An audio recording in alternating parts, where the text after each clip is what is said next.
Ladies and gentlemen, please, if you would, as the wedding party enters and as the wedding starts, I would ask that this is a no camera zone, and so if you have except for one individual, and so if you have a phone or wanted to record or something like that, please don't do so.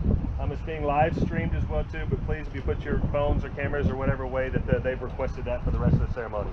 All right, thank you.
welcome everyone today. And they're getting to this spot today is because of the influence that their family and their friends have had on their life. And your coming today speaks volumes into their life today as they start their life together.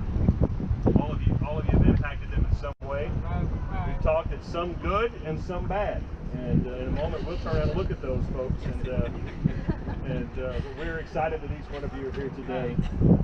You know, Scripture tells us in Genesis chapter 2, verse 20 and following, that there was no suitable helper for Adam, and so God caused a man to fall into deep sleep. And while he was sleeping, he took the man's rib and then closed the place with flesh. And the Lord God made a woman from the rib he had taken out of the man, and he brought her to man. And the man said, "Whoa."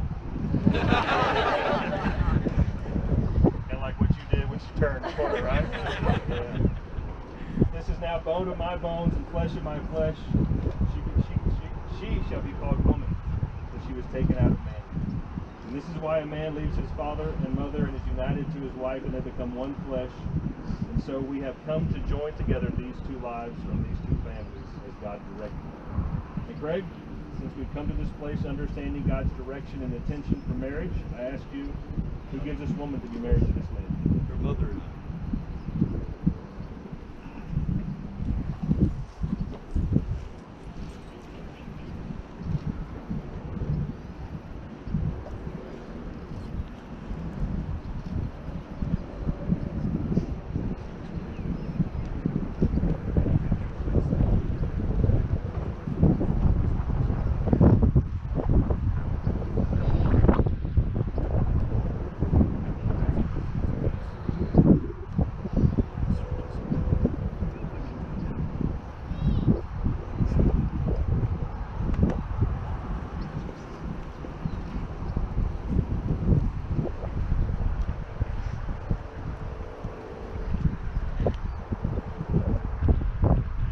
So can you imagine this day has finally happened, right? Sure.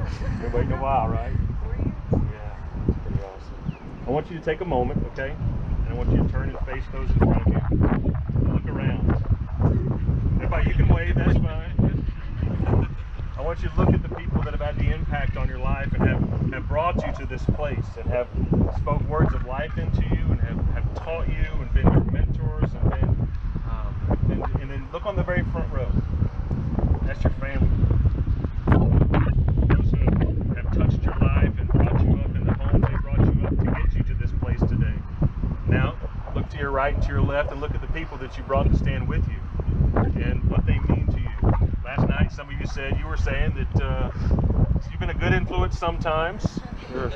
And Logan's been that standard in your life. And so as you look down the rows there at the people that are important to you, and how they've done that, and how they've done things in your life, and what the impact they are. And so later on, I want you to celebrate with them as we finish the ceremony, and we'll talk about that. We'll face each other again. And so from the time each of you were born, your parents, they loved you, they taught you, and they prayed for this day to arrive.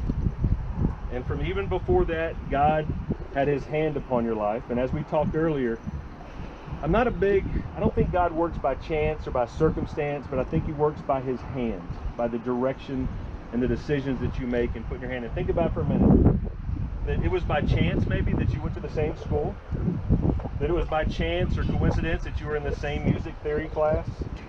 It's by chance or by coincidence that you both have a love for music. I don't believe that's the way God intends it at all.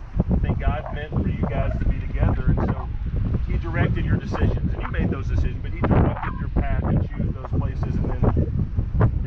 And think about the chance that you saw Lauren from across the room. Where you sit beside her? Behind her. Oh, behind her. There you go. Okay.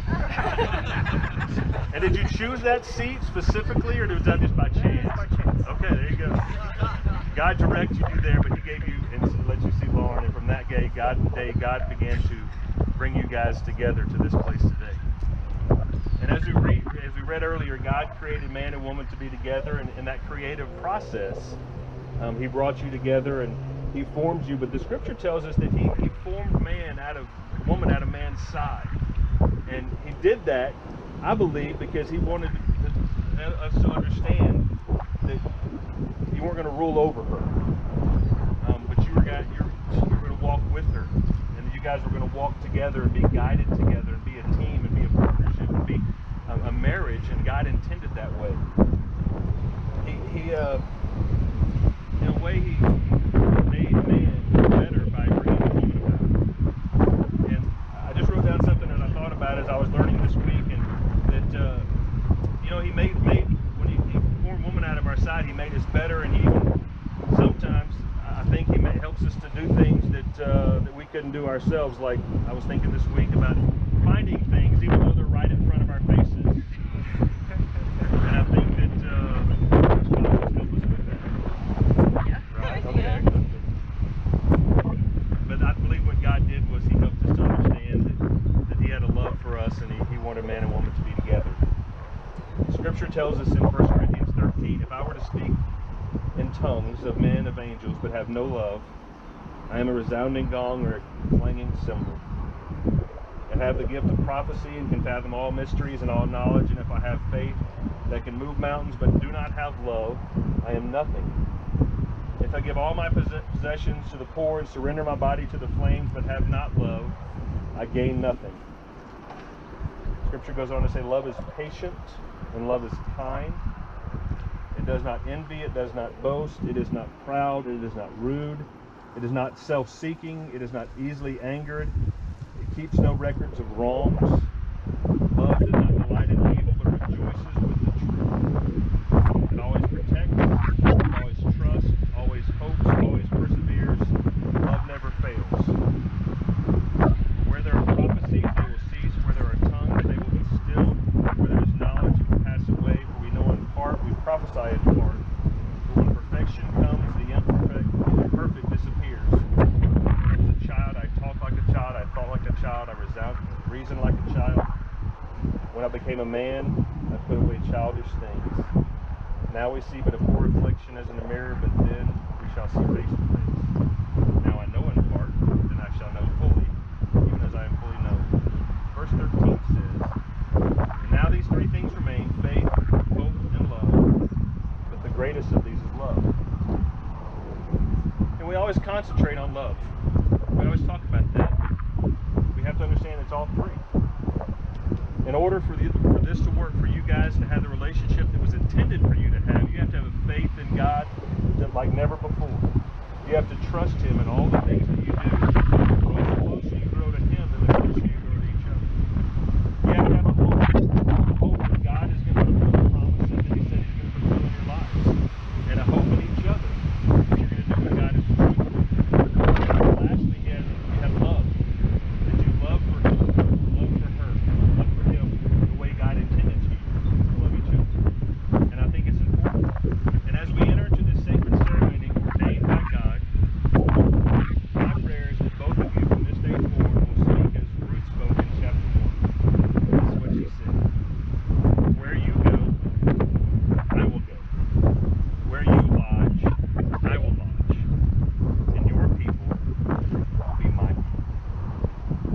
May you always walk in such a way. And because you stand here today, I ask, is it your desire to be bound together in marriage? Logan, if you listen for a moment, if you can say I do in just a second, that's your intention. Logan, do you take Lauren to be your wedded wife? And will you promise before God and the other witnesses to be your faithful husband, to share with her in plenty and in want, in joy and in sorrow, in sickness and in health, to forgive and to strengthen her and to join with her as long as you both shall live? Do you take Logan to be your wedded husband? Will you promise before God and the witnesses to be his faithful wife, to share with him in plenty and in want, in joy and in sorrow, in sickness and in health, to forgive and strengthen him and to join with him as long as you both shall live? I do. Do you have rings for each other?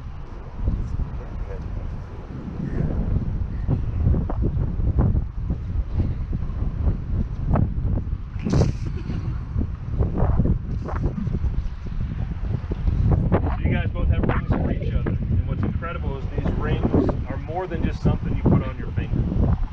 And they have a great significance. Think back in history.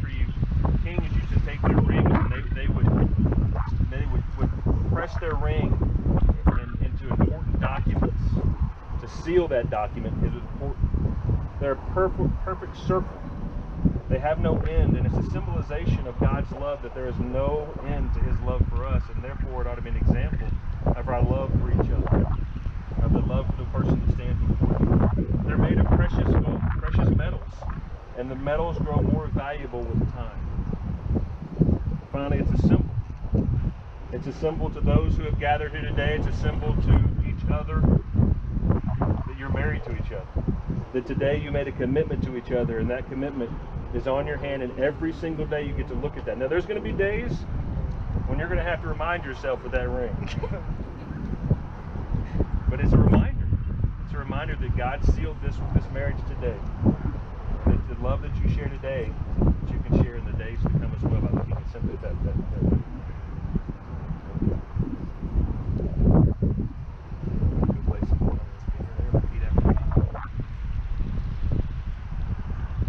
ring. This ring, I thee wed, and with all my worldly goods, I thee endow. In the name of the Father, and the Son, and the Spirit.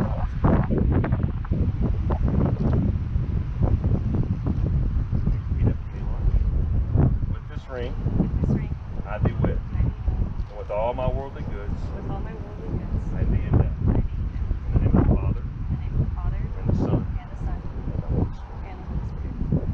Let's pray together.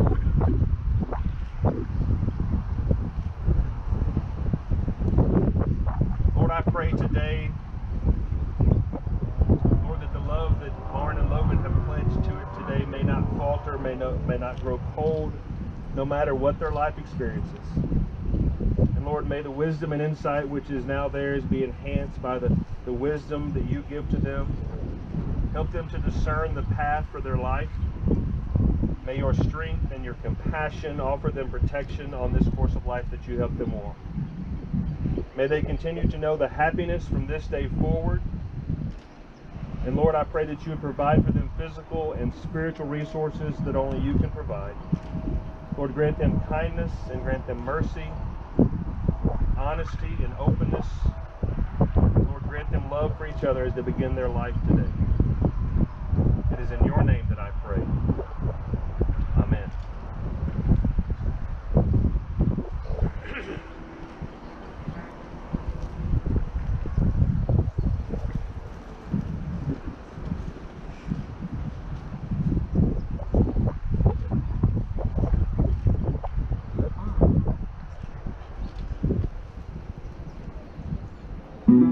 Bluetooth connect.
Evening.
giving and receiving of rings. And now, acting by the authority vested in me by God and by the state of Texas, I take great joy in pronouncing you husband and wife. What God has joined together, let no one separate. Logan, make this your bride.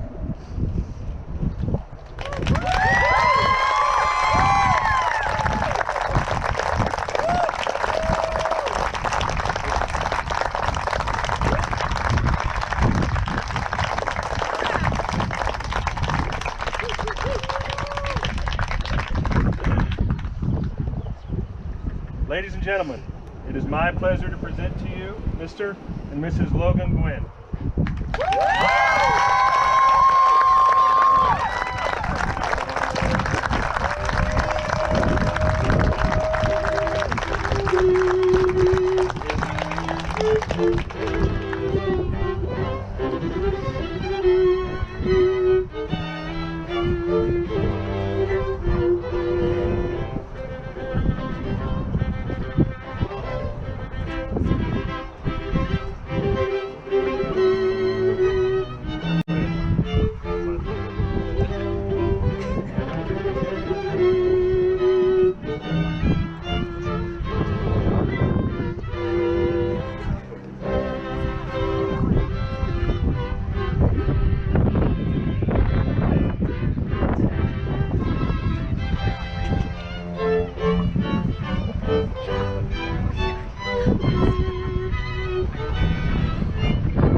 The thing on wheels is a restroom. There's a side for ladies and a side for men.